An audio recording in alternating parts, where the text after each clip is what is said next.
Assalamualaikum warahmatullahi wabarakatuh. Alhamdulillah salatu wassalamu ala Rasulillah wa ala alihi wasahbihi wa wala ma ba'du.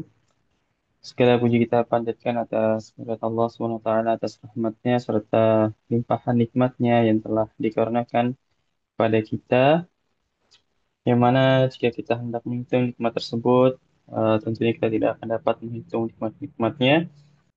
Salam serta salam tak lupa kita aturkan kepada junjungan kita baginda Nabiullah Muhammad sallallahu alaihi wasallam serta kepada keluarga beliau, pada istri-istri beliau, pada para sahabat, tabi'in, tabi'in, serta kepada umat-umat beliau yang selalu mengikuti sunnah-sunnahnya hingga akhir hayatnya.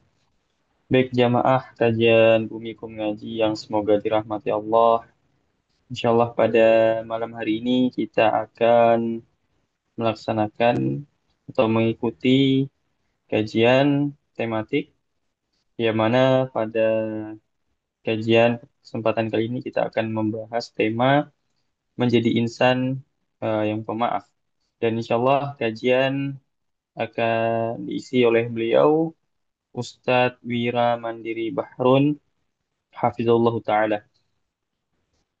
Baik, sebelum kajian dimulai dan kita juga sambil menunggu Ustadz bergabung, kami hendak mengajak kepada jemaah untuk ikut berdakwah bersama Bumikum Ngaji dengan ikut men-share informasi kajian-kajian yang dilaksanakan oleh Bumikum Ngaji pada keluarga, rekan, maupun teman-teman dari para jamaah sekalian.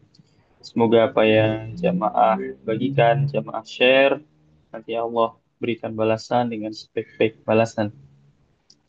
Kemudian kami juga mengajak kepada jamaah untuk memperbarui niatnya di dalam belajar, dalam menuntut ilmu, kemudian memperhatikan adab-adabnya dalam menuntut ilmu, serta mempersiapkan alat tulisnya sehingga nanti bisa mencatat faedah-faedah yang akan disampaikan oleh Ustadz. Kemudian kami informasikan bahwasanya kajian ini diselenggarakan dalam dua sesi, insya Allah. Sesi pertama nanti ada sesi materi, kemudian sesi kedua nanti kita akan buka tanya jawab. Jadi kepada jamaah yang hendak bertanya nanti bisa bertanya secara langsung dan raise hand terlebih dahulu atau bisa menuliskan pertanyaannya di kolom chat. Baik, Alhamdulillah Ustadz sudah hadir ya di tengah-tengah kita pada malam hari ini. Insya Allah kajian akan segera kita mulai kepada jamaah. Kami harapkan untuk segera mempersiapkan dirinya. Baik, kita sapa terlebih dahulu. Assalamualaikum Ustadz. Waalaikumsalam warahmatullahi wabarakatuh.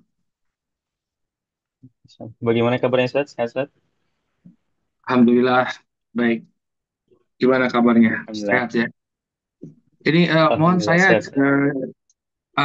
Afwan, ini Ana jangan dijadiin co-host nih, biar nggak muncul ini kalau ada member yang mau bergabung, biar nggak usah muncul di screen. Oh, baik. Nah, ya. Baik. Jazakallah. Mohon bantuannya pada host. Mohon bantuannya host untuk membatalkan host pada akun Ustadz. Baik. Jazakallah khairan. Baik, Ustadz, untuk kajian sudah bisa kita mulai, Ustadz. Baik, jazakallah. Baik, Baik. Bismillahirrahmanirrahim. Fadal, Gimana? Ustadz. Waktu Baik. kami persilahkan. Fadal. Ya, Bismillahirrahmanirrahim. Innal hamdalillah nahmaduhu wa nasta'inuhu wa nastaghfiruh. ونعوذ بالله من شرور أنفسنا ومن سيئات أعمالنا من يهده الله فلا مضل له ومن يضلل فلا هادي له أشهد أن لا إله إلا الله وحده لا شريك له وأشهد أن محمدا عبده ورسوله اللهم صل وسلم على نبينا محمد وعلى آله وصحبه ومن اتبع هداه إلى يوم الدين أما بعد. Saudaraku kaum muslimin dimanapun antum berada, Alhamdulillah puji dan syukur tanti-tantinya kita panjatkan kepada Allah Subhanahu wa taala atas segala nikmat yang telah Allah Subhanahu wa taala anugerahkan kepada kita semua. terutama nikmat taufik dan hidayahnya, sehingga Allah Subhanahu wa Ta'ala masih mempermudah kita melakukan amalan ketaatan kepadanya. Mudah-mudahan Allah Subhanahu wa Ta'ala berkenan untuk menganugerahkan keistiqomahan sampai akhir kehidupan kita. Amin ya Rabbal 'Alamin. Salawat serta salam semoga senantiasa tercurah kepada junjungan kita Nabi Muhammad, kepada keluarga, para sahabat, dan pengikut beliau hingga akhir zaman. Ikhwani fiddin wa akhwati fillah rahimani wa rahimakumullah, merupakan sebuah sunnatullah ya, bahwa kita sebagai makhluk sosial, sebagai orang yang bergaul dengan sesama manusia, ini akan mengalami hal-hal yang kurang mengenakan dari orang-orang di sekitar kita. Entah itu berupa ucapan yang menyakitkan hati, ataupun ada perbuatan mereka, ya ada kezaliman yang menimpa diri kita. Hal yang demikian adalah sesuatu yang wajar terjadi ketika kita bergaul. Maka sesungguhnya ada 3 respon yang dilakukan oleh seseorang ketika dia didolimi. Yang pertama adalah dia membalas keburukan tersebut dengan keburukan yang semisal. Kemudian yang kedua, dia memberikan maaf.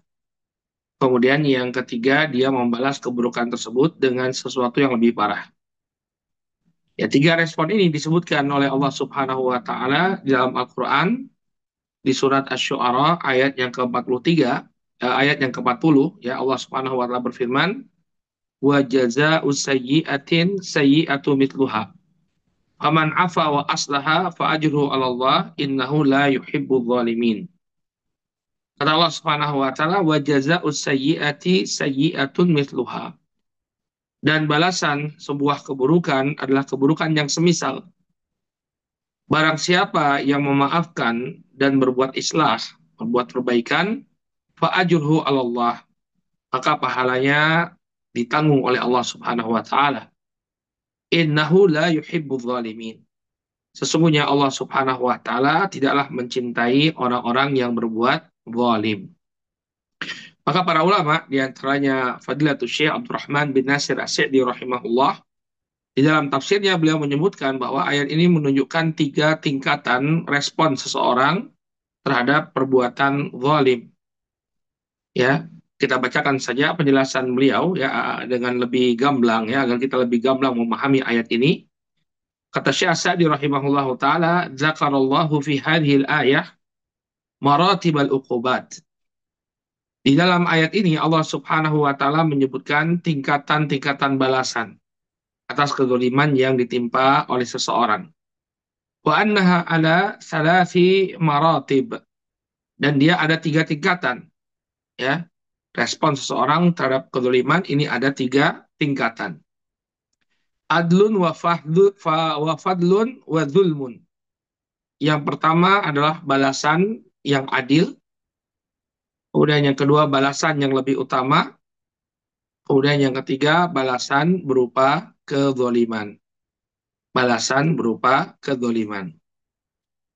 Nah, kita bahas terlebih dahulu tingkatan yang pertama, yaitu balasan dengan keadilan, ya, balasan yang adil. Qala fa martabatul adl, ya, jazaa'us sayyi'ati bisayyi'atin mithluha. Maka tingkatan keadilan, ya, atau balasan yang adil ini adalah membalas keburukan dengan keburukan yang semisal.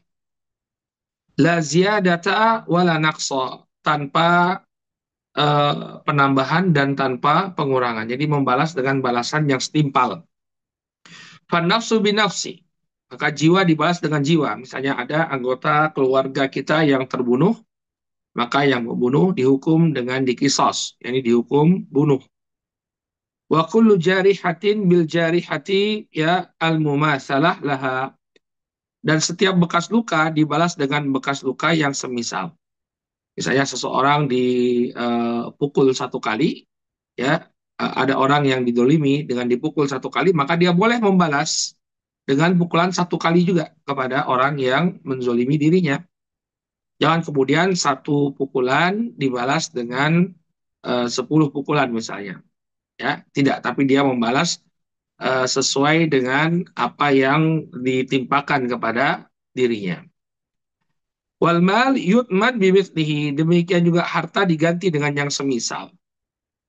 Misalnya ada orang yang eh, mengambil barang kita ya atau menghancurkan barang yang kita miliki, maka diganti dengan barang yang semisal. Misalnya ada piring ya, seperti kasusnya Ibunda Aisyah radhiyallahu taala anha yang pernah ya beliau cemburu saat ada sebagian istri Nabi Shallallahu Alaihi Wasallam mengirimkan makanan kepada beliau ya. Kemudian Ibunda Aisyah marah kemudian memecahkan piring, maka Nabi SAW mengganti piring yang dipecahkan dengan piring yang semisal. Ya, jadi harta itu diganti ya, apa yang diambil itu diganti dengan yang semisal. Ya, maka ini adalah tindakan adil. Jadi membalas keburukan itu boleh ya. Ya, tidak semuanya diberi maaf. Nanti kita akan bahas kapan seseorang itu diberi maaf. Jadi membalas keburukan dengan keburukan yang semisal itu diperbolehkan. Kalau seseorang misalnya membalas kezaliman yang terjadi pada dirinya dengan mendoakan keburukan, ini juga boleh ya. Ya, dan ini terjadi di masanya para sahabat ya, ridwanullah alaihim ajmain. Yani mendoakan orang yang menzolimi dengan keburukan. Makanya kita itu hati-hati dari melakukan kezaliman kepada orang lain. Kalau dia mendoakan keburukan atas orang yang menzolimi dirinya, itu termasuk doa yang mustajab. Nabi SAW mengatakan, "Fattaqu da'watal madlum, fa inna laisa bainaha wa bainallah hijab." Takutlah kalian kepada doa orang-orang yang terzolimi. Karena tidak ada hijab, tidak ada penghalang ya antara doa tersebut dengan Allah Subhanahu wa taala. Maka hati-hati ya bagi orang yang melakukan kezaliman, selesaikan kezaliman Anda dengan segera. Kalau orang yang dizolimi itu mendoakan Anda, jadi doanya doa yang mustajab. Ya, min babil faidah ada kisahnya ya, kisah sahabat Sa'ad bin Abi Waqqas. Sa'ad bin Abi Waqqas ini termasuk 10 sahabat yang mendapatkan jaminan masuk ke dalam surga. Ya, ketika beliau menjabat sebagai gubernur, ada orang yang memfitnah beliau menyampaikan berita yang tidak benar kepada khalifah yang menjabat ketika itu yaitu Umar bin Khattab. Ya, sehingga beliau dinonaktifkan oleh sahabat Umar sebagai khalifah. Jadi ketika itu sahabat Umar menonaktifkan Sa'ad bin Abi Waqqas. Kemudian Sa'ad berdoa ya, mendoakan kepada Allah, ya Allah kalau si fulan, yani orang yang telah memfitnah beliau ini menyampaikan tuduhannya karena ria, karena dia ingin dipuji oleh manusia, maka panjangkanlah usianya dalam kefakiran, ya kemudian timpakanlah dia fitnah di usia tuanya. Maka apa yang terjadi ya disebutkan dalam hadis tersebut bahwa orang yang memfitnah Sa'ad bin Abi Waqqas akhirnya diberi oleh Allah Subhanahu wa taala usia yang panjang, tapi dalam kefakiran, miskin. Kemudian dia pun kerjanya ketika dia sudah tua ya, sampai kemudian katanya alisnya itu sudah jatuh ya, alisnya sudah jatuh saking tuanya. Kerjanya adalah menggoda anak-anak gadis di jalanan. Nah, ini kan tentu suatu hal yang sangat memalukan. Ya, maka kemudian ini menunjukkan kepada kita bahwa boleh ya seseorang membalas kezaliman seseorang dengan mendoakan dengan keburukan. Baik, ini martabat yang pertama atau tingkatan yang pertama yaitu tingkatan berbuat adil, membalas keburukan dengan keburukan yang setara. Kemudian yang kedua, martabatul fadl. Yang kedua adalah tingkatan yang lebih utama, ya, membalas dengan yang lebih utama. Yaitu al-afu wal islahu ya anil musi, yaitu memaafkan dan membuat perbaikan terhadap orang yang bersikap salah. Ini memaafkan dan melakukan perbaikan kepada orang yang melakukan kesalahan kepada kita. Walihada qala ya, oleh karena itulah Allah Subhanahu wa taala berfirman, "Faman afa wa aslaha fa ajruhu 'ala Allah." Barang siapa yang memaafkan dan melakukan perbaikan, maka pahalanya ditanggung oleh Allah Subhanahu wa taala. Yakni yujzihi ajran aziman wa thawaban katsiran. Allah akan membalas pemaafannya tadi ya dengan pahala yang besar dan balasan yang sangat besar. Hanya saja ini ada catatan ya. Kalau Anda ingin memberikan maaf, wa syaratallah ya fil afi wal islahi fihi liyadullu dzalika ala annahu idza kana al-jani la yalikul afwa anhu wa kanatil maslahatu syar'iyyatu taqtadi uqubatahu fa innahu fi hadhil hal la yakunu ma'muran bihi.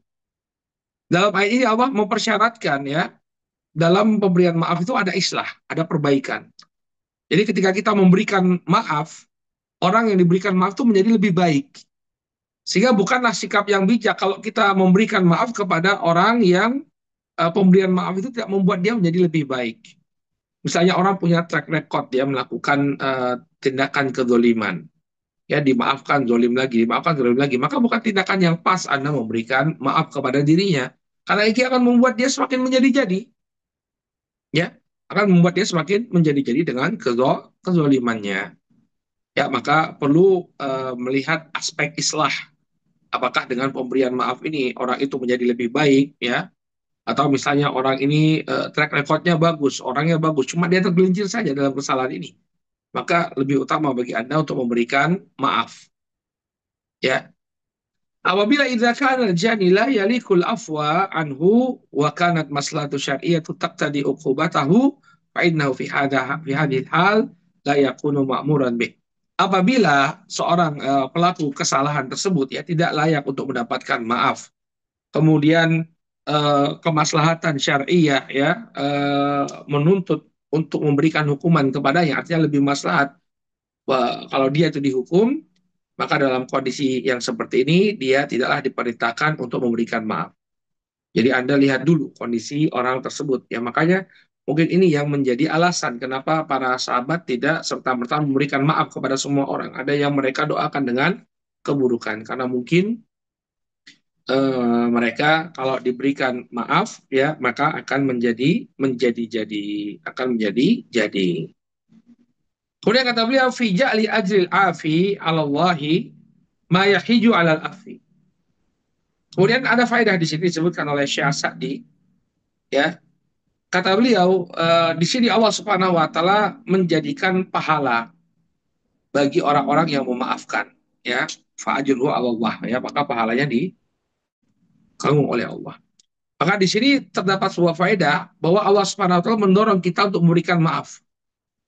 Wa an yu'amilal abdu al khalqa bima yuhibbu an yu'amilahu Allahu bih. Dan hendaknya dia memperlakukan manusia yang lain ya, memperlakukan sesama manusia sebagaimana dia suka untuk diperlakukan oleh Allah. Artinya Anda kalau ingin dimaafkan oleh Allah, Anda pun jadi orang yang mudah memaafkan. Jadi kadang-kadang kita standar ganda ya, pengen dapat maaf dari Allah Subhanahu wa taala, pengen dimaafkan kesalahan kita oleh Allah, tapi kita sulit sekali memaafkan kesalahan orang lain. Ya, maka ayat ini mendorong agar kita mensikapi seseorang sebagaimana kita suka disikapi. Ya, sebagaimana kita suka dimaafkan oleh Allah, maka hendaknya kita pun mudah memaafkan kesalahan manusia. Fakawa yuhibbu an ya'fu Allahu anhu falyafu anhum. Maka sebagaimana dia suka agar Allah memaafkan dirinya, maka hendaknya dia pun mudah memaafkan manusia. Ya, kalau Anda suka untuk dimaafkan oleh Allah, maka Anda pun hendaknya mudah memaafkan sesama manusia. Kama yuhibbu an yusamihahu Allah falyusamihahum. Sebagaimana dia suka Allah bersikap lapang kepada dirinya, maka pun hendaknya dia bersikap lapang dada terhadap kesalahan manusia. Fa innal jazaa'a min jinsil amal. Karena sesungguhnya balasan itu tergantung dari amalan. Kalau Anda ya mudah memaafkan kesalahan manusia, maka niscaya Allah pun akan mudah memaafkan kesalahan Anda. Begitu maksudnya. Ya, maka hendaknya kita menjadi orang yang mudah memaafkan ya, dengan catatan tadi. Pemberian maafnya itu bisa menggiring pada islah perbaikan. Tapi kalau malah semakin buruk ya bukan sikap yang tepat untuk memaafkan. Kalau wa amma martabatul dzulm. Nah, kemudian yang ketiga adalah martabatul dzulm. Ya, tingkatan yang ketiga adalah tingkatan kezaliman. Ya, faqad dzakaraha biqaulihi innahu la yuhibbudz zalimin. Ya, maka dalam ayat ini Allah telah menyebutkan sesungguhnya Allah tidak menyukai orang-orang yang zalim. Alladzina yajnuna ala ghairihim ibtidaan. Yaitu orang-orang yang memulai sikap zalimnya kepada orang lain. au yuqabilunal jani bi aktsar min jinayatihi, atau dia membalas ya orang yang melakukan kezoliman dengan sesuatu yang lebih besar daripada kezoliman yang dia lakukan. Faziyadatu dzulmun. Maka tambahan ketika dia membalas dengan sesuatu yang lebih parah, maka tambahannya itu merupakan kezoliman. Maka kita punya pilihan cuma dua ya, Anda memaafkan atau Anda membalas dengan sesuatu yang semisal, atau senilai. Itu alternatif yang bisa kita ambil. Adapun yang ketiga, bersikap zalim artinya membalas keburukan tersebut dengan keburukan yang lebih parah, maka ini dibenci oleh Allah Subhanahu wa taala. Baik. Nah, sekarang apa saja keutamaan seseorang itu mudah memberikan maaf? Nah, ini kita perlu sampaikan agar kita termotivasi untuk mudah memberikan maaf. Ya, tidak sulit bagi kita untuk memberikan maaf. Ini ada beberapa keutamaan ya dari mudah memaafkan. Yang pertama, barakallahu fiikum, bahwa memaafkan itu merupakan karakternya orang yang bertakwa. Kita diperintahkan untuk menjadi hamba Allah yang bertakwa. Maka salah satu upaya untuk mewujudkannya adalah dengan memudahkan ya pemberian maaf. Dalam surat Ali Imran ya ayatnya ke 133 dan 134, Allah Subhanahu wa taala menyebutkan ya karakter orang-orang yang bertakwa dan mereka ini adalah penghuni surga. Kata Allah Subhanahu wa taala, wasari'u ila magfiratin min rabbikum wa jannatin arduha samawati wal ardu uiddat lil muttaqin. Bersegeralah kalian untuk menuju ampunan dari Rabb kalian dan juga surga yang luasnya seluas langit dan bumi, diperuntukkan bagi orang-orang yang bertakwa. Siapa mereka orang-orang yang bertakwa? Alladzina yunfiquna fis sarra'i wad dharra wal kadhimina ghaidha wal afina 'anil nas. Wallahu yuhibbul muhsinin. Mereka itu adalah orang-orang yang menginfakkan harta mereka baik ketika lapang demikian juga ketika sempit. Wal kadhimina ghaidha, dan mereka adalah orang-orang yang mampu menahan amarah. Wal afina 'anil nas, dan juga mudah memaafkan kesalahan manusia. Wallahu yuhibbul muhsinin. Dan Allah Subhanahu wa taala mencintai orang-orang yang berbuat baik. Nah, ayat ini menyebutkan kepada kita bahwa di antara karakter orang yang bertakwa adalah afina aninnas. Mereka adalah orang-orang yang mudah memaafkan kesalahan manusia. Ya, maka hendaknya kita menjadi orang yang mudah untuk memaafkan kesalahan orang lain. Karena ini merupakan karakternya orang-orang yang bertakwa, karakternya penghuni surga. Kemudian yang kedua, barakallahu fiikum, di antara keutamaan orang yang mudah memaafkan, bahwa Allah Subhanahu wa taala akan mencintai dirinya. Allah itu suka dengan orang yang suka memberikan maaf. Ya. Allah suka pemberian maaf. Dalam hadisnya Aisyah radhiyallahu taala anha, Nabi Shallallahu alaihi wasallam pernah ditanya oleh Ibunda Aisyah radhiyallahu taala anha tentang apa yang perlu dibaca ya saat mendapati malam Lailatul Qadar. Ya, jadi ketika seseorang berada di malam Lailatul Qadar atau dia ingin mendapatkan keutamaan malam Lailatul Qadar, maka ada doa yang diajarkan oleh baginda Nabi alaihi salatu wasallam. Allahumma innaka afuwun tuhibbul afwa fa'fu anni. Ya Allah, ya sesungguhnya Engkau Maha Pemaaf, tuhibbul afwa. Engkau menyukai pemberian maaf, fa'fu anni, maka maafkanlah aku. Engkau menyukai pemberian maaf. Jadi Allah Subhanahu wa taala itu suka untuk orang itu memberikan maaf. Allah Subhanahu wa taala suka pemberian maaf. Ya, jadi kita ketika memberikan maaf itu dicintai oleh Allah Subhanahu wa taala. Tuhibbul afwa. Engkau mencintai pemberian maaf. Maka barakallahu fikum, ya jadilah orang yang pemaaf. Ini akan menjadi wasilah bagi Anda untuk dicintai oleh Allah Subhanahu wa taala. Kemudian keutamaan yang ketiga bahwa orang yang pemaaf ya dosa-dosanya akan diampuni oleh Allah Subhanahu wa taala. Dalilnya adalah firman Allah dalam surat An-Nur ayat yang ke-22. Ya, Allah Subhanahu wa taala berfirman, "Wala ya'tali ulul fadli minkum was-sa'ah an yu'tu ulil qurba wal masakin wal muhajirin fi sabilillah wal ya'fu wal yasfahu ala tuhibbuna an yaghfirallahu lakum wallahu ghafurur rahim." Kata Allah Subhanahu wa taala, janganlah orang-orang yang memiliki keutamaan dan kelebihan di antara kalian, mereka bersumpah bahwa mereka tidak akan berinfak kepada karib kerabat mereka, demikian juga orang-orang miskin dan orang-orang yang berhijrah di jalan Allah Subhanahu wa taala, maka hendaknya dia memberikan maaf dan berlapang. Ya, tidakkah kalian suka Allah Subhanahu wa taala akan mengampuni kalian? Wallahu ghafurur rahim. Ghafurur rahim, dan Allah Subhanahu wa taala Maha Pengampun lagi Maha Penyayang. Ayat ini ya, surat An-Nur ayat ke-22 ini diturunkan berkenaan dengan kisahnya Abu Bakar dan Mistah bin Utsatsah.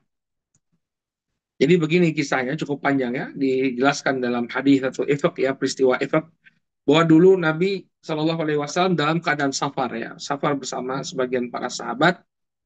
Dan ketika itu istri yang beliau ajak adalah Ibunda Aisyah radhiyallahu taala anha. Kemudian barakallahu fikum, Ibunda Aisyah itu ketika rombongan ini singgah, Ibunda Aisyah kehilangan kalung ya, sehingga beliau mencari-cari kalungnya sampai kemudian rombongan sudah berjalan. Saat itu Aisyah kembali ke tengah-tengah rombongan, ternyata nggak ada orang sama sekali. Semua orang sudah meninggalkan tempat tersebut. Nah, tiba-tiba ketika itu datanglah Sofwan bin Mu'attal di bagian belakang pasukan, lalu dia mendapati Ibunda Aisyah. Lalu kemudian Ibunda Aisyah pun dipersilakan untuk naik ke atas ontanya. Lalu mereka pun pulang kembali ke kota Madinah. Nah, ini dimanfaatkan oleh kaum munafikin untuk menebarkan fitnah bahwa Ibunda Aisyah telah melakukan perselingkuhan dengan Sofwan bin Mu'attal. Nah, ini yang provokasinya adalah orang-orang munafik. Hanya saja ada di antara kaum muslimin itu yang terpengaruh dari kaum munafikin. Di antaranya adalah sahabat Mistah bin Utsasah. Mistah ini sahabat yang kurang mampu, dia mendapatkan suplai terus dari Abu Bakar. Tapi ternyata dia kemakan fitnah dan ikut-ikutan untuk memfitnah Aisyah radhiyallahu taala anha. Padahal dia orangnya dibiayai hidupnya oleh Abu Bakar As-Siddiq. Anda bisa bayangkan Abu Bakar As-Siddiq ya, sudah ditolong apa nek bahasa Jawa nih, ditolong malah mentung ya, ditolong malah mentung. Sudah ditolong tapi tetap saja menikam kehormatan keluarganya Abu Bakar As-Siddiq radhiyallahu taala anhu. Maka beliau yang sebelumnya suka memberikan bantuan kepada Mistah ya, jadi beliau batalkan. Maka turunlah ayat ini. Ya, Allah Subhanahu wa taala menegur Abu Bakar As-Siddiq radhiyallahu taala anhu. Ya, kemudian kata Allah Subhanahu wa taala, "Ala tuhibbuna an yaghfirallahu lakum?" Tidakkah kalian suka Allah Subhanahu wa taala mengampuni kalian? Wallahu ghafurur rahim, dan Allah itu Maha Pengampun lagi Maha Penyayang. Nah, kemudian Abu Bakar berpikir, waduh ini kalau saya enggak apa namanya, eh, apa artinya kalau saya menghentikan bantuan saya nggak dapat ampunan dari Allah. Maka kemudian dia pun balik memaafkan Mistah dan kemudian kembali memberikannya nafkah. Kenapa? Karena di antara keutamaan memaafkan itu alla tuhibbuna an yaghfirallahu lakum. Tidakkah kalian suka Allah Subhanahu wa taala ampuni dosa-dosa kalian? Maka kemudian Abu Bakar As-Siddiq pun kembali memaafkan Mistah bin Utsasah. Ya, kembali kepada pembahasan kita, hadis ini menunjukkan bahwa orang yang pemaaf dosanya akan diampuni oleh Allah Subhanahu wa taala. Kemudian yang keempat, barakallahu fikum, di antara keutamaan mudah memaafkan, berarti orang yang mudah memaafkan, itu ketika dia memaafkan seseorang, maka bisa jadi orang tersebut sangat loyal kepada dirinya, jadi loyalisnya. Ya, jadi kalau kita memberikan maaf ya kepada seseorang yang melakukan kesalahan, bisa jadi nanti dia loyalnya itu kepada kita.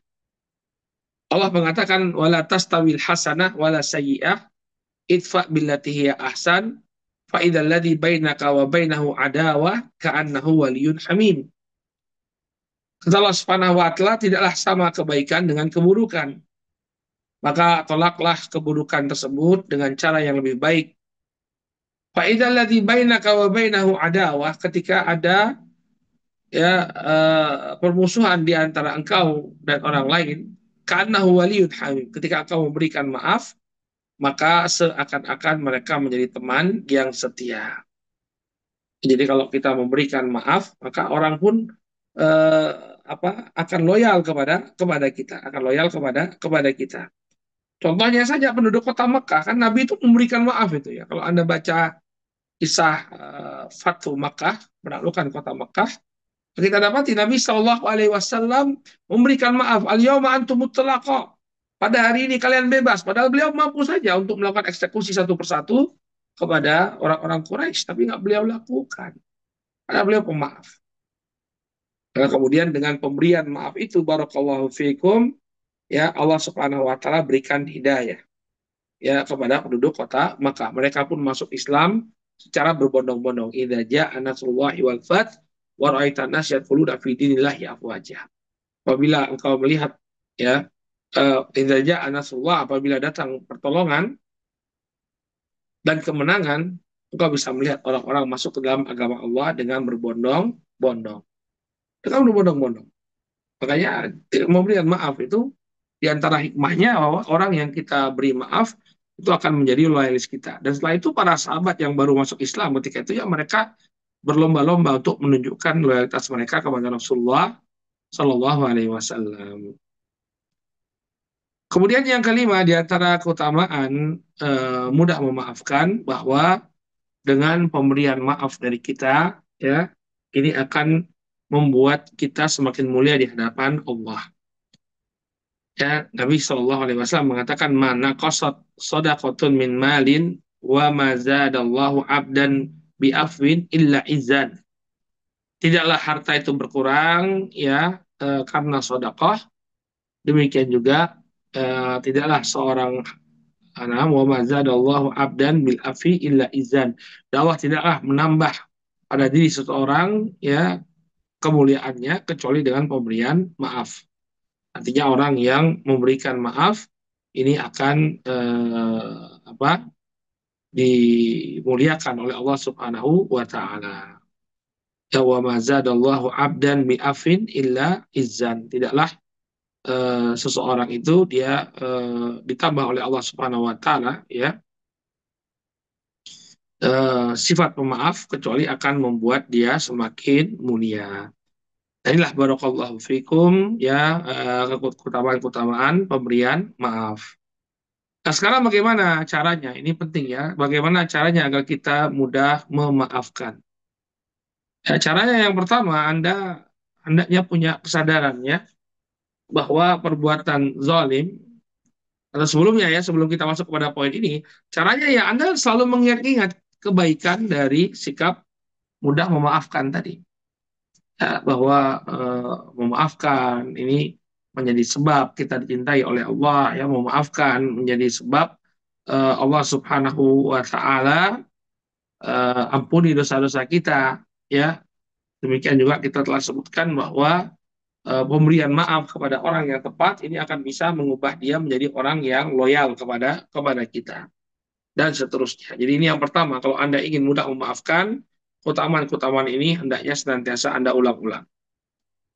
Kemudian yang kedua, agar kita mudah untuk memberikan maaf ya, kita hendaknya menyadari bahwa perbuatan zalim orang lain kepada kita ini bisa jadi adalah hikmah dari atau akibat dari dosa yang kita perbuat di masa lalu.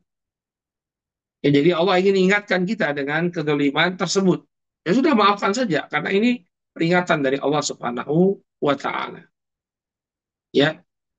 Jadi Allah Subhanahu wa taala mengatakan dalam surat Asy-Syura ayat ke-30, "Wa ma asabakum min musibatin fabima kasabat aydikum wa ya'fu an katsir." Dan apa saja musibah yang menimpa kalian, maka itu karena perbuatan diri kalian sendiri. Dan Allah memaafkan sebagian dari kesalahan kalian. Ya, jadi bisa jadi kedoliman yang kita dapati itu karena perbuatan kita di masa lalu. Ya, Allah mentakdirkan kita untuk ditimpa musibah karena kesalahan yang kita lakukan di masa lalu. Ya maka eh, pada hakikatnya orang yang berbuat zalim itu dia itu hanya sebagai perantara saja ya, atau sebagai apa ya istilahnya, eksekusion, apa yang melakukan eksekusi lah ya dari takdir Allah Subhanahu wa taala. Maka kita mudah memaafkan, ya sudahlah. Lagian saya diberi musibah ini ada hikmahnya ya, hikmahnya demikian dan demikian, sehingga lebih mudah bagi dia untuk memberikan maaf.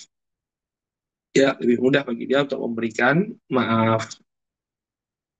Kemudian juga kalau Anda ingin mudah memaafkan, yang ketiga itu banyak-banyak meneladani para nabi.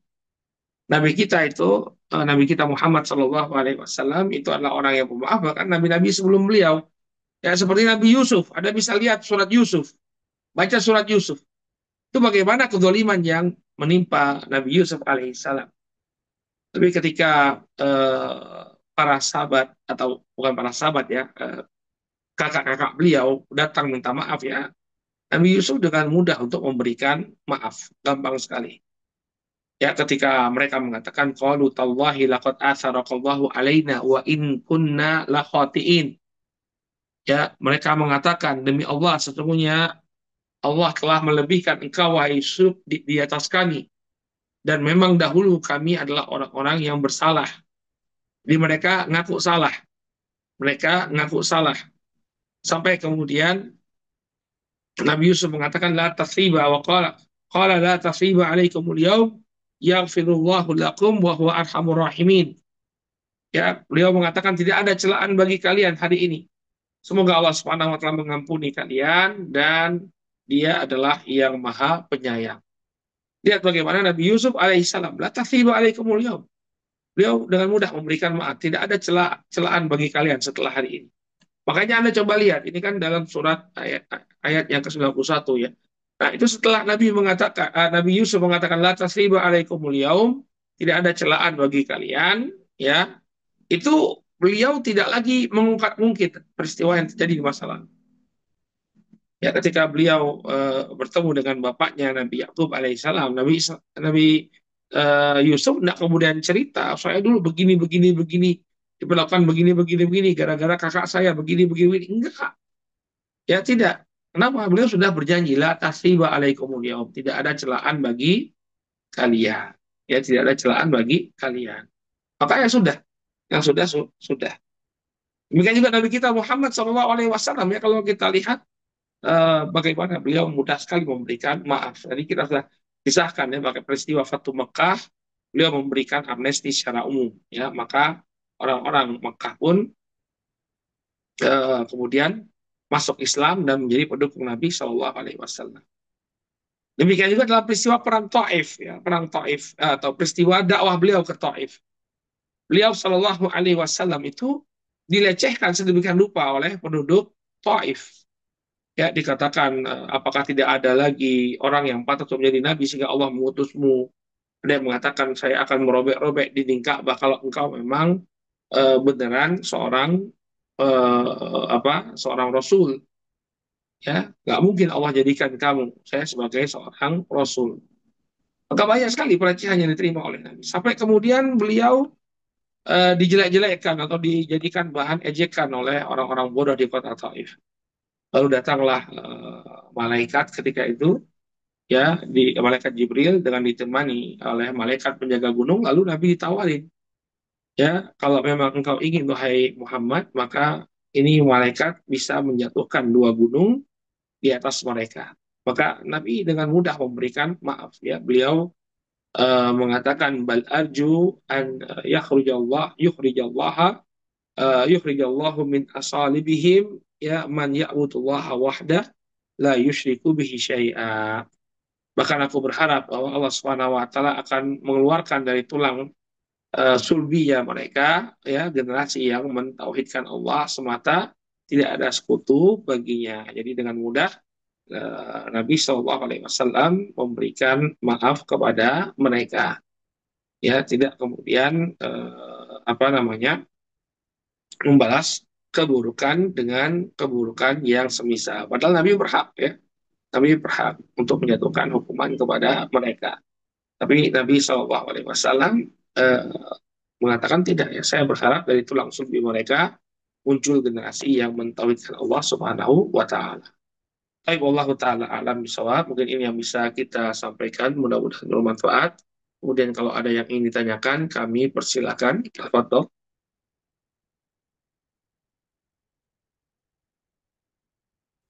Baik, alhamdulillah syukran Ustaz atas materi yang sudah disampaikan. Kita masuk sesi yang kedua, yakni sesi tanya jawab. Kami persilahkan kepada jamaah yang hendak bertanya bisa raise hand jika ingin bertanya langsung atau bisa menuliskan pertanyaan di kolom chat. Baik, sudah ada yang raise hand. Kami persilahkan kepada Bapak Yuliadi untuk bertanya kepada Ustaz. Makasih atas waktunya. Assalamualaikum warahmatullahi wabarakatuh. Izin bertanya, Waalaikumsalam. Ustaz. Izin berstandar. Assalamualaikum. Ustaz, mengenai berbuat zalim ini. Ada kalanya kita sebagai manusia ini kan juga memang khilaf ya, Ustaz. Banyak kesalahan. Artinya ada suatu perbuatan gitu yang tanpa kita sadari itu ternyata berdampak zalim kepada orang lain gitu. Apakah yang seperti ini eh, hukumnya bagaimana, Ustaz? Ya, bagi si orang itu dia terzolimi, tapi kita karena memang kelemahan kita sendiri sebagai manusia tidak menyadari ternyata akibat tindakan kita itu ada efek zolim kepada orang lain. Makasih, Ustaz. Ya, kalau kita memang melakukan sebuah perkara yang mungkin kita tidak menganggap itu suatu kedoliman, tapi orang lain merasa dizolimi, ya, maka sebaiknya diselesaikan ya. Selesaikan artinya sampaikan kepada dirinya bahwa kita tidak berniat untuk mendolimi dirinya. Atau kalau memang ya sudah kita ngalah saja, kita ngaku berbuat zolim, kemudian kita minta maaf agar masalahnya selesai. Ya, karena banyak memang kezoliman itu muncul karena perbedaan sudut pandang. Ada sebagian yang mengatakan, oh ini apa candaan saya kayaknya biasa-biasa aja, tapi kok si Fulan sampai tersinggung banget. Nah, gitu kan. Ya, maka kita sebagai orang yang dituduh menzolimi ya berusaha untuk mengkelirkan itu. Ya, dikelirkan, kemudian kita berupaya untuk bagaimana agar hubungan yang lalu yang sempat rusak karena cara tersebut kembali menjadi baik. Nah, Ustaz, bagaimana kalau dia tidak mengungkapkan itu kepada kita, cuma dia simpan dalam hatinya misalnya ya. Dia simpan dalam hatinya, dia tidak ungkapkan, dia juga tidak menuntut kita untuk meminta maaf, maka ya nanti kembali kepada pengadilannya Allah Subhanahu wa taala. Di akhirat nanti Allah Subhanahu wa taala putuskan apakah itu merupakan kedoliman ataukah bukan. Ya, kalau memang bukan kedoliman ya sudah, santai berarti dia. Tapi kalau ternyata itu sebuah kedoliman, maka kemudian dia harus mempertanggungjawabkan perbuatannya tersebut. Ya, makanya hati-hati betul ya dalam berucap. Ya, Nabi SAW itu mengatakan, "Faliyakul man kana yu'minu billahi wal yaumil akhir, faliyakul khairan aw liyasmut." Barang siapa yang beriman kepada Allah dan hari akhir, maka hendaknya dia mengucapkan yang baik atau diam. Maka hati-hati kita ya. Mungkin kebanyakan waktu kita berinteraksi, kita hanya bercanda, tapi ternyata itu menyebabkan kebencian saudara kita. Ya, kalau memang mereka merasa tersinggung, ya wajib bagi kita untuk minta maaf. Ya, atau kalau memang mereka tidak apa namanya tidak menganggap ya kita tidak menganggap lah bahwa itu doliman, ya sudah, ya serahkan pada pengadilannya Allah Subhanahu wa taala. Wallahu taala alam. Terus, Ustaz, Ya, kalau yang merasa terzolimi dia diam saja terus berdoa, Ustaz, pada Allah Ta'ala, doanya Allah Maha Adil. diijabah. Allah Maha Adil. Allah Maha Adil. Oh, Ya, nah, kalau Ustaz. misalnya yang dia lakukan itu benar kezaliman, ya dia akan diberi hukuman, ya dikabulkan doanya tadi. Kalau memang itu sebuah kezaliman. Tapi kalau misalnya bukan kezaliman, orang itu berdoa ya, Apa kezolimannya kata Allah Subhanahu wa taala? Ya, apa kezolimannya? Kalau nggak ada kezolimannya, ya sudah. Ya misalnya ada orang apa namanya? Kita sudah bikin aturan misalnya ya. Aturan kalau tidak menonaktifkan gambar dari grup Zoom misalnya dikeluarkan gitu kan. Tiba-tiba ada orang yang pakai tidak mentaati aturan tersebut, kemudian dia dikeluarkan. Wah, saya dizolimi ya. Itu kan nggak bukan suatu kezoliman ya. Maka Allah Maha tahu, Allah Maha menilai apa yang terjadi sebenarnya. Kalau memang yang dia lakukan itu adalah sebuah kezoliman, lalu dia didoakan, ya maka doanya termasuk doa yang mustajab. Tapi kalau dia tidak melakukan kezoliman, ya walaupun yang mendoakan dia ya dengan keburukan itu dia doakan 1.000 kali, kalau yang dizolimi atau yang dikira berbuat zolim tadi ternyata memang tidak berbuat zolim, ya tidak termasuk doa yang mustajab oleh Allah Subhanahu Wa Taala. Bukan termasuk doa yang mustajab oleh Allah Subhanahu Wa Taala. Tidak dijabahi oleh Allah Subhanahu Wa Taala. Jadi Allah Maha Maha Adil. Taib Allah Taala a'lam. Nah, Ustaz, jazakallahu khairan, Ustaz. Wa anta jazakallah khair. Baik, ada Baik, lagi? syukur Ustaz atas jawabannya. Ada lagi Ustaz yang resen, kami persilakan kepada Abi Yahya.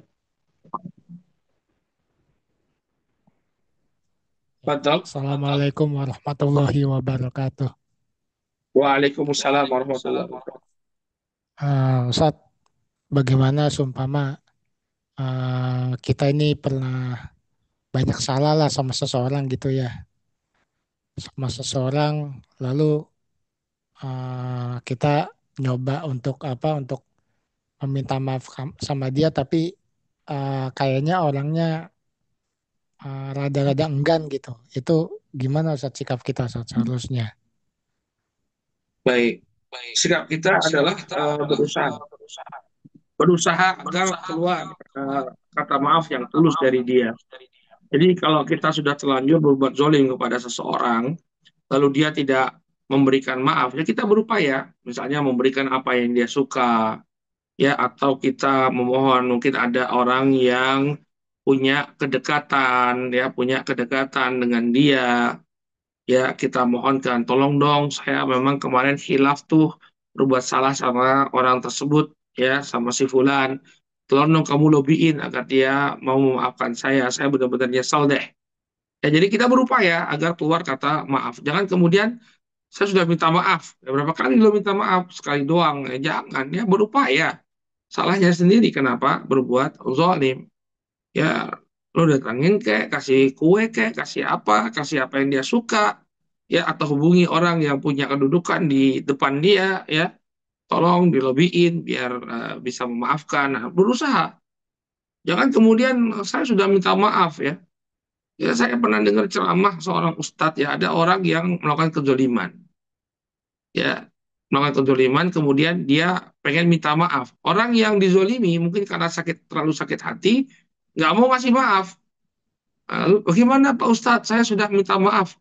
Kata Pak Ustadznya, yang dosa dia karena nggak mau memaafkan.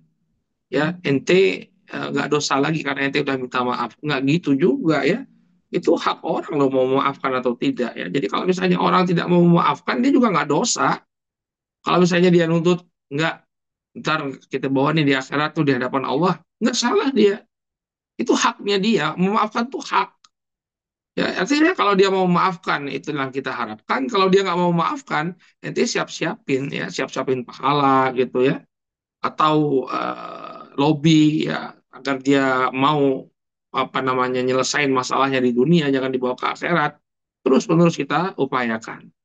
Nah, kalau dia sudah benar-benar terus-menerus mengupayakan, tapi tidak juga kunjung diberikan maaf, ya ini lain cerita ya. Ya mudah-mudahan karena kesungguhannya Allah maafkan nanti ya, entah nanti Allah yang mengganti kezoliman yang pernah terjadi ya atau bagaimana caranya mekanismenya itu terserah Allah. Yang penting ada upaya agar orang itu memberikan maaf kepada kita.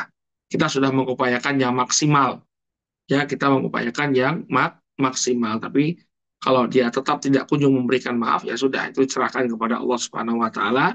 Allah tahu kesungguh-sungguhan kita untuk meminta maaf. Ya, insya Allah dosa-dosa kita akan diampuni oleh Allah. Begitu. Ya Allah Ta'ala alam. Baik, syukur Ustaz atas jawabannya. Kita masih ada yang raise hand, Ustaz. Izin kami buka Ya, kepada kan? Ummu Amar, kami silakan. Iya, host. Jazakumullahu khairan. Assalamualaikum warahmatullahi wabarakatuh, Ustadz. Assalamualaikum. Waalaikumsalam warahmatullahi wabarakatuh. Amin. Iya, Ustadz.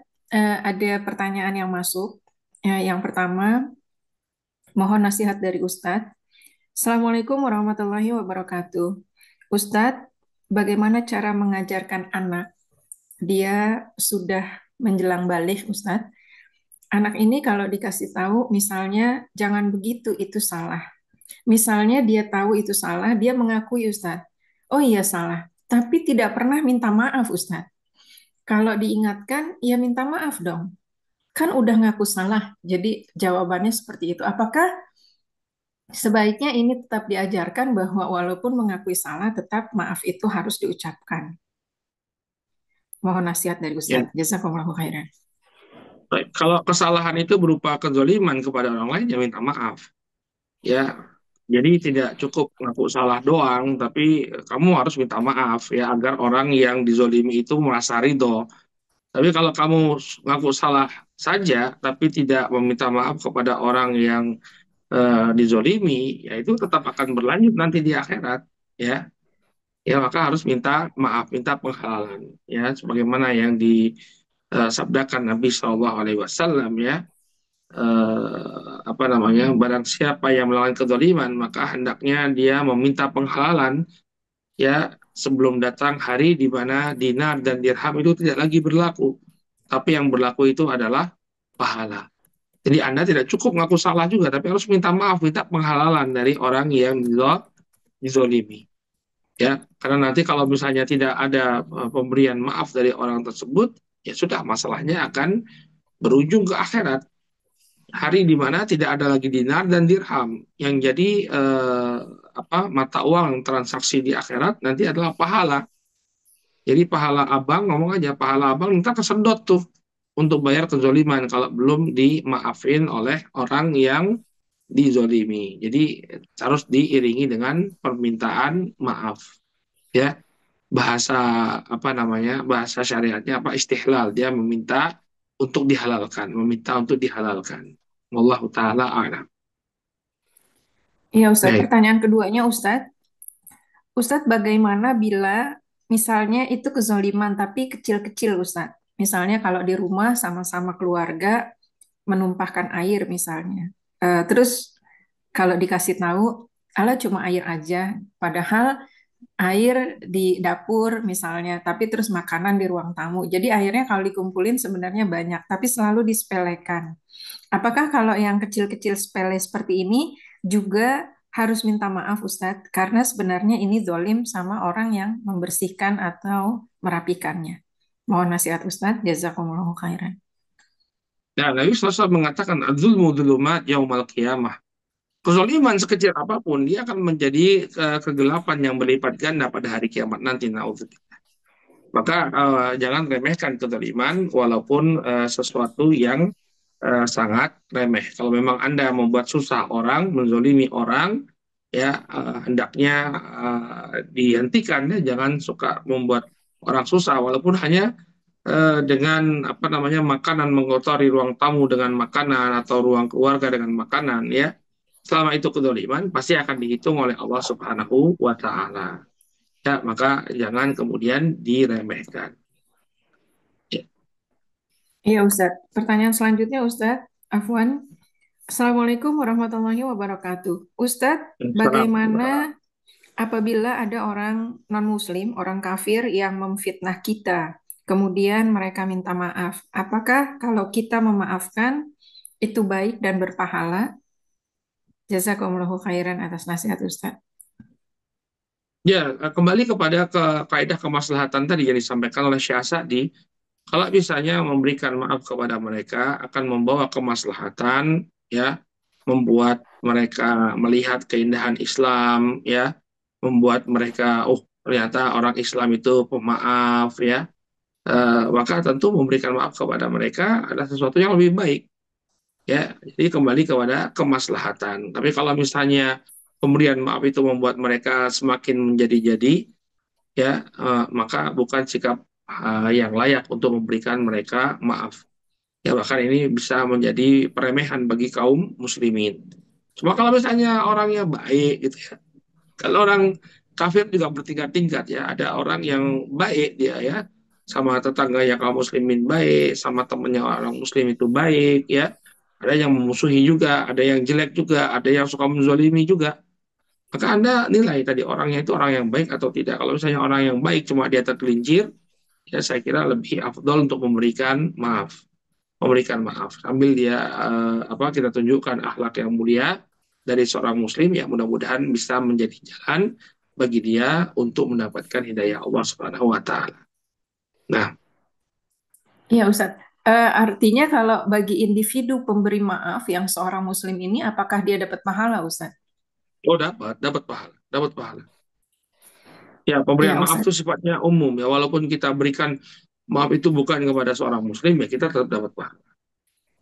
Selama tadi itu pemberian maafnya mempertimbangkan kemaslahatan. Ya, baik. Wallahu Iya, taala. Ustadz. Jazakumullahu khairan, Ustadz. Baik, syukur Ustaz atas jawabannya. Cukup. Masih ada masih ada yang ingin bertanya Ustaz? Boleh Ustaz? Ya, silakan. Baik, kami persilahkan kepada Ibu Idar bisa bertanya kepada Ustaz. Assalamualaikum warahmatullahi wabarakatuh, Ustadz. Waalaikumsalam warahmatullahi wabarakatuh. Bagaimana dengan kesalahan di masa-masa lalu? Mungkin ya waktu kita masih muda, misalnya kita mungkin ada kesalahan-kesalahan yang sebenarnya kita sudah lupa dan teman-teman di masa itu kita tidak menemuinya lagi. Misalnya mungkin saja kita di waktu muda menggibah seorang teman atau begitu, Ustadz.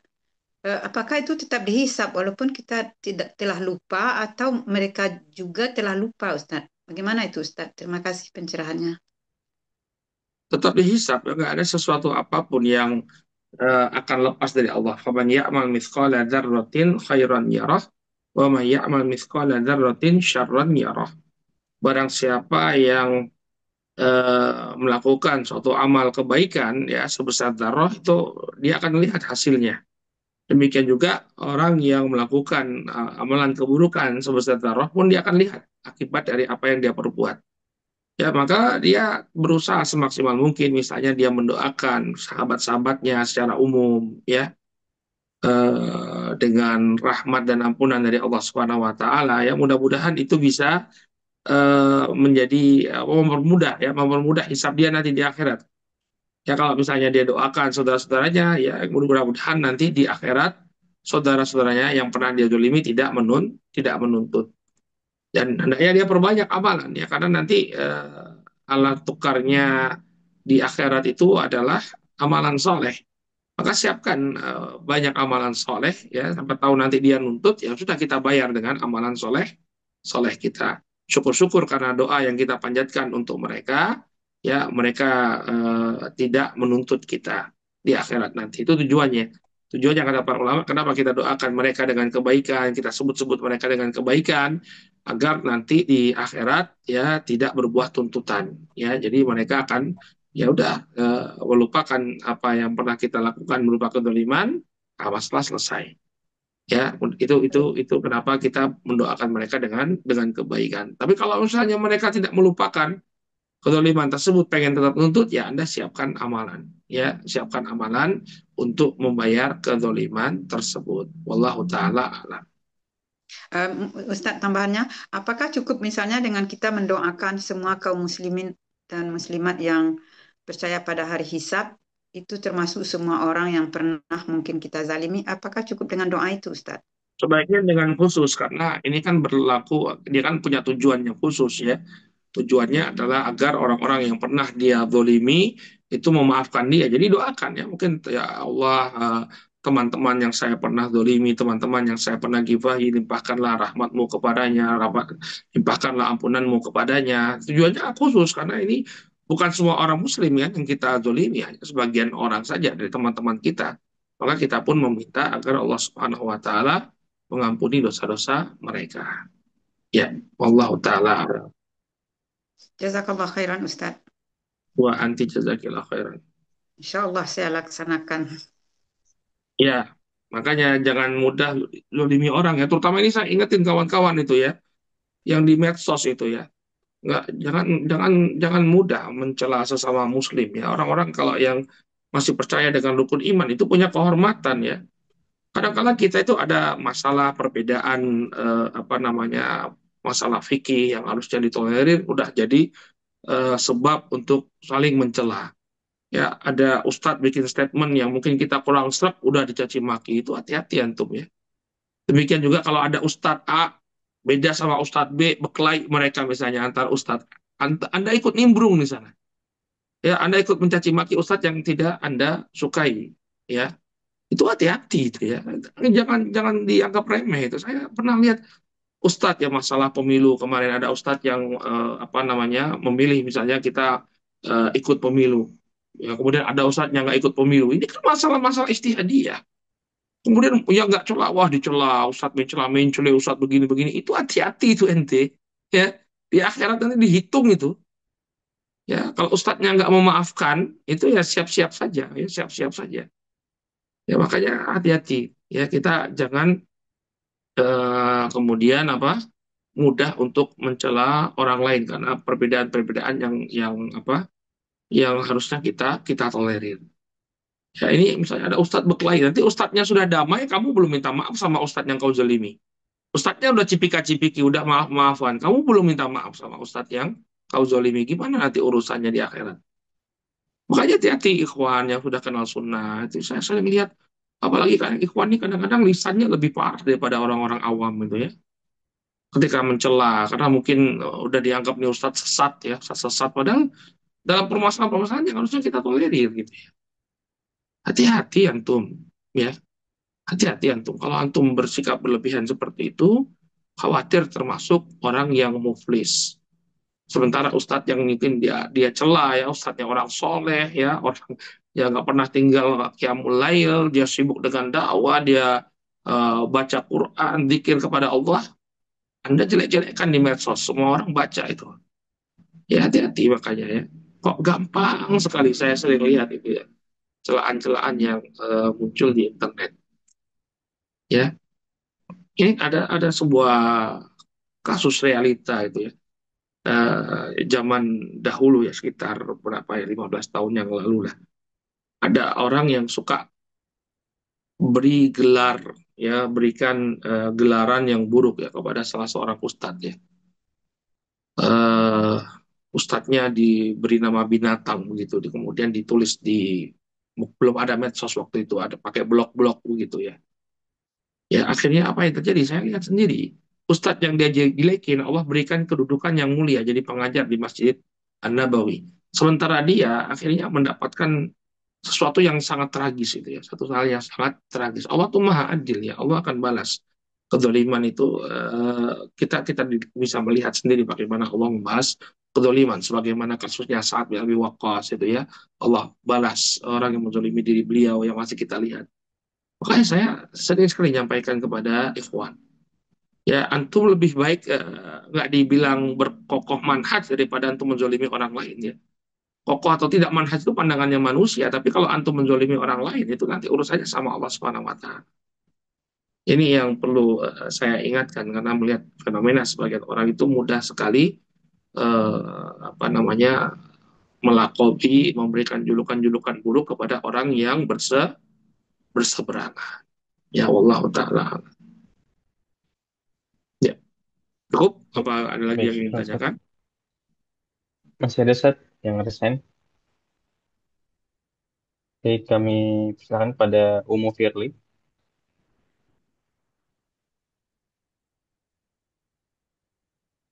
Silakan pada Umu Firly.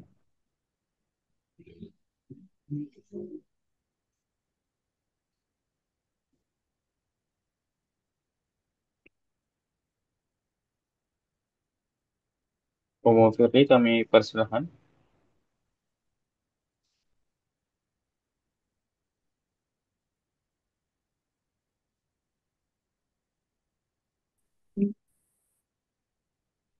Cukup, nggak ada kan? Oh, ada satu. Kami bacakan pertanyaan di kolom chat. Oh ya, silakan. Oh, Assalamualaikum. mau Firly sudah. Waalaikumsalam. Assalamualaikum. Waalaikumsalam warahmatullahi. Silakan Bu. Ya, Barakallahu fiik Ustadz. Masya Allah, Alhamdulillah mendapatkan materi malam ini yang bagus. Mudah-mudahan ini adalah pertanyaan terakhir. Begini Ustadz, Eh, ketika ada, tadi Ustadz menyampaikan ketika ada sebuah kezoliman, maka bolehlah seorang itu membalas satu kezoliman yang semisal. Contohnya adalah tadi adalah apa namanya pembunuhan. Boleh membunuh satu, membunuh dibalas dengan satu pembunuhan. Nah, ini seperti ini Ustadz kasusnya. Ketika ada sebuah pembunuhan, terus si keluarga itu menerima menerima ya sudah, ini memang sudah takdir Allah, kami tidak akan memperkarakan. Sementara orang-orang di luar sana itu sepertinya tidak diterima, jangan seperti ini. Ini keadilan, harusnya ibu bertindak untuk ada upaya hukum seperti itu. Nah, si ibu mayat tersebut mengatakan, kalaupun saya akan berbuat begini dan begitu, tidak akan bisa menghidupkan anak saya lagi seperti Ustadz. Apakah ini sebuah keikhlasan atau ketulusan, dan bagaimana ya Ustadz kalau ada kasus yang seperti ini sementara ini benar-benar kezaliman antara atasan dan bawahan sampai terjadi pembunuhan seperti itu. Mohon pencerahannya Ustadz. Barakallahu fiik, jazakallah khairan. Wallahu taala alam. Eh, Memang masalah kisos, hukum kisos ya. Pertama kita perlu tahu ya bahwa yang membunuh itu pihak pemerintah ya, pihak yang berwenang. Jadi yang melaksanakan balas atas pembunuhan itu pihak yang berwenang. Ini pihak pemerintah yang menegakkan hukum Islam, ya. Jadi tidak semua orang misalnya kita datang ke rumah si pembunuh kita bunuh rame-rame, enggak juga ya. Jadi harus pemerintah yang menegakkan. Kemudian yang kedua, memang dalam Al-Qur'an, nah, saya lupa ayatnya, tapi Allah Subhanahu wa taala itu telah memberikan hak untuk kisos itu kepada pihak keluarga. Jadi kalau misalnya pihak keluarga itu sudah memaafkan, ya, pihak keluarga di sini ahli warisnya dari orang yang dibunuh. Kalau pihak keluarga ini sudah memaafkan, maka yang lain itu nggak boleh cawe-cawe ya, nggak boleh cawe-cawe. Jadi kalau mereka mengambil keputusan untuk memaafkan, ya sudah dia dimaafkan. Kalau misalnya eh, mereka tidak memaafkan, demikian juga orang lain nggak bisa ikut campur ya. Kalau mereka memaafkan, kalau mereka tidak memaafkan misalnya, ya nggak ada. Bahkan raja pun nggak bisa ikut campur ya. Nah, itu sebenarnya hukuman yang berlaku bagi tindakan kriminal pembunuhan. Ya, jadi dikembalikan kepada keluarga. Kalau ahli warisnya mengatakan bahwa kami memaafkan, ya sudah mau apa Anda? Ya, mereka sudah memaafkan karena memang yang namanya pemaafan dan penuntutan itu ada di tangan pihak keluarga, ya, dalam hal ini ahli warisnya. Nah, kalau misalnya mereka tidak memaafkan, Anda pun tidak bisa kemudian mempengaruhi keputusan pihak keluarga. Jadi gitu, Allah Ta'ala alam. Apapun alasannya, misalnya dia katakan, kalau saya bunuh juga tidak akan mengembalikan anak saya atau apapun, yang penting kalau mereka kemudian berebut, memutuskan untuk tidak menuntut balas, ya sudah, orang itu lepas. Ya, Allah Ta'ala alam bisawab. Ya, demikian penerapan hukum kisos. Baik, Ya, syukur Ustaz atas jawabannya. Boleh terakhir Ustaz yang mengirimkan di kolom ya chat. silakan. Baik, Assalamualaikum Monggo Ustaz. silakan. Saya mau tanya, 7 atau 8 tahun lalu, saya pernah dihina oleh salah satu keluarga saya. Sebut saja si A. Dan itu terdengar oleh saya, tapi saat itu saya diam saja. Seiring waktu dia tidak maaf. Dia tidak minta maaf sampai saat ini ke saya. Dan saya tidak tahu kenapa beliau ini tidak minta maaf sampai saat ini. Pertanyaannya, kalau saya memaafkan beliau meski beliau tidak minta maaf, apakah tetap hukuman Allah tetap ada untuknya, Ustaz? Jazakallahu khairan. Kalau Anda sudah memaafkan, ya sudah. Dia dimaafkan oleh Allah Subhanahu wa taala. Kalau dia sudah Anda berikan maaf. Ya. dan Anda akan dapat pahala, akan dapat reward dari Allah Subhanahu wa taala, fa ajruhu 'alallah, maka pahalanya akan diberikan oleh Allah. Itu isyarat ya. Jadi kalau Allah tidak menyebutkan jumlah berapa yang dikasih, itu artinya dia dikasih dalam jumlah yang sangat banyak. Jadi kalau Anda memaafkan, ya sudah, dia lepas dari hukuman Allah dan Anda akan mendapatkan pahala. Wallahu ta'ala a'lam. Baik, alhamdulillah, syukur Ustaz, sudah tidak ada pertanyaan yang masuk. Baik, kita cukupkan dulu sampai di sini. Baik, alhamdulillah Allah telah berikan kemudahan bagi kita dan kita harapkan ini bisa dipraktekkan ya. Jadilah orang-orang yang mudah memberikan maaf. Ya, kita kadang-kadang mengucapkan Allahumma innaka afuwun tuhibbul afwa fa'fu anni ya di malam-malam terakhir bulan Ramadan ya. Allahumma innaka afuwun. Ya Allah, Engkau itu maha memberi maaf. Tuhibbul afwa, Engkau menyukai pemberian maaf. Fa'fu anni, maka maafkanlah aku. Ini menunjukkan bahwa Allah suka terhadap pemberian maaf. Kalau kita memberikan maaf kepada orang, Allah suka sama kita. Ya, Allah cinta kepada kita. Maka jadilah orang yang mudah memberikan maaf. Mudah-mudahan dengan mudahnya kita memberikan maaf kepada orang lain, ya Allah pun dengan lebih mudah, ya Allah pun akan mudah untuk memberikan kita maaf. Jangan standar ganda. Kita kalau ingin dimaafin oleh Allah, ya luar biasa harapannya. Tapi memberikan maaf kepada orang lain sulitnya luar luar biasa. Apalagi orangnya memang kita kenal sebagai orang yang baik, hanya saja dia khilaf. Ya, dia khilaf, tergelincir dalam melakukan kesalahannya tersebut. Maka maafkan saja. Ya, alangkah leganya kita ketika kita masuk ke akhirat nanti tanpa membawa permasalahan dengan orang lain. Baik, cukup sampai di sini. Mudah-mudahan bermanfaat. Eh, biasanya yang nutup siapa nih? Moderator atau mana? Kalau enggak, kita tutup ya dengan doa kafaratul majelis. Subhanakallahumma wa bihamdika asyhadu an la ilaha illa anta astaghfiruka wa atubu ilaik. Wassalamualaikum warahmatullahi wabarakatuh. Waalaikumsalam.